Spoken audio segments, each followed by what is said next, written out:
深海暗扛鱼自带钓鱼竿，雌鱼头顶发光诱饵吸引猎物，雄鱼直接寄生在雌鱼身上，堪称软饭之王。还有海参遇到危险会喷内脏，把内脏糊敌人一脸，趁机逃跑，过几周又能长出新内脏，再生能力逆天。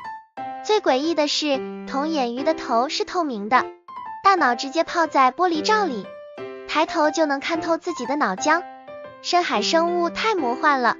点赞关注，带你潜入更暗黑的海洋世界。